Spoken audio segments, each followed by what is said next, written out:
God our Father, our Lord and Savior, Jesus Christ. Well, while 2 Peter isn't probably the best known book in the Bible, it does have some of those really familiar passages, like the one we read today.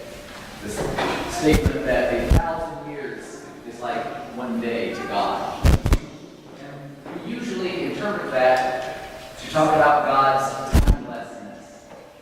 How God, as the creator of time, lives outside of it. And therefore, time does not mean the same thing to God as does to us. He's not bound by time. He doesn't age as time goes on. He can move around in time, unlike us. And that is probably a good interpretation of that particular statement. But I think there's also another equally valid interpretation of that statement of 1,000 years being like one day to God. And it struck me as I was reading something from Bishop Athanasius from around the year 300. I told you last week, right, that my New Year's resolution was going to be digging into this ancient church fathers because they had some great things to say. But Bishop Athanasius pointed out that temple worship, when Solomon built the temple in ancient Israel, he built it roughly 1,000 years before Christ died on the cross, was buried, and rose again. And historically, that is very accurate.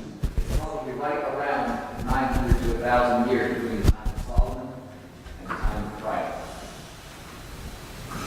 And so for 1,000 years, Israel was doing temple worship. And did everybody get one of those little handouts? Those of you who attended Lutheranism 101 class, I will familiar to you. We saw this as how worship happened in the tabernacle back in the days when Moses and the Israelites were wandering in the wilderness. The temple was designed the exact same way as the tabernacle. The temple was basically a permanent version of the tabernacle, which was a tent and movable. And what Bishop Athanasius had to say was that those 1,000 years of temple worship became redundant when Christ died, was buried, and rose again in one day. All that 1,000 years of sacrifice and worship in the style of the temple was fulfilled and completed the day Christ died and rose again. And I think that really should move us to experience worship in a new way as we talk about it on that Wednesday night for those of us that were there. But take a minute and look at that diagram, and you'll see the flow of worship that went on in the tabernacle and in the temple. And you see, our churches are actually structured just like the ancient temple was. You guys sitting out here, what we call the nave, would have been the courtyard. So this would be the same as the courtyard where everybody could come in and do corporate worship. The little area up there where the Bible is spoken and other things happen, that would be like the holy place. And then up where the altar is like what they show as the Holy of Holies. That one room that doesn't have any windows and that only the high priest could go into, and then only one day a year. The high priest was allowed to go into the Holy of Holies only on the Day of Atonement. No one else was ever allowed into the Holy of Holies. So look what that meant about a direct encounter with God. Only one day a year, one person representing the whole people encountered God in that direct encounter with God. So for 1,000 years, that's how the worship was being done. The encounter with God was limited.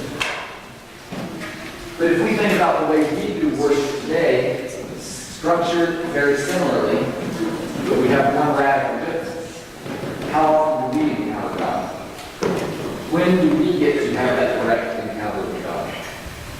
If we kind of compare our worship today with the way they did ancient worship, the encounter with God happens at communion. And so what does that mean? Who gets to encounter God? Everybody. Every single one of us, every single week, get to go up to the Holy of Holies and encounter God. Direct encounter. That's why it's so important that we as Lutherans profess the real presence of Christ in the bread and the wine. It's not just a representation, but it's a place where we have a very real encounter with God. And so we can continue Bishop Athanasius' thought about how one day and 1,000 years are no different to God. Because every Sunday, in one day, we are celebrating the fulfillment of that 1,000 years of temple worship. The fulfillment of that, where now everyone has direct access to God. Everyone has an encounter with God. Unopposed, unrestricted. All we do is walk up and receive. And why would that be important? Why is that important, especially now in the season of Advent, where we talk about the coming of Christ, both his first coming in Christmas and then his second coming? Well, I think that as we understand what it means to have a real encounter with Christ, his real presence coming to us in the bread and the wine, as we focus on that week after week after week, and as we understand joyfully that we get to do it every time, every one of us. It's not one special person, and it's not one special time of year. It's always unrestricted. As we get our minds set on that, that is one huge way that we prepare ourselves for his real presence at his second coming. I think it helps us get our minds focused on what God being with us is all about. So you see how it all fits together? On Christmas, we celebrate his first coming, truly being present with us. God being present with us in the person of Jesus Christ. And then the second coming, Jesus truly being present with us in his resurrected, glorified state. And so in this in-between time, between Christmas and the second coming, between his two comings, we celebrate his spiritual presence with us, his very real spiritual presence with us. That's why communion is so important for us, because it keeps us ready to receive Christ, ready to experience his coming. We get it every single week now, and that's going to prepare us when the big one comes, when the second coming happens. His presence, it will be a big shock to us, because we're always going to be ready to receive him as he comes to us. So this Sunday and every Sunday, as often as you receive communion, let it be something to help prepare you to receive him as he comes in the second coming. Be ready, as we saw last week. Be watchful, be prepared. And now we're hearing about John the Baptist and the others preparing the way for God. Because that's what should flow from us now.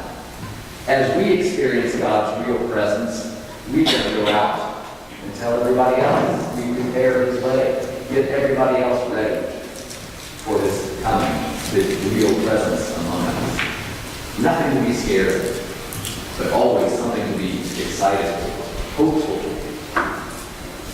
And as we're ready, we can change the world.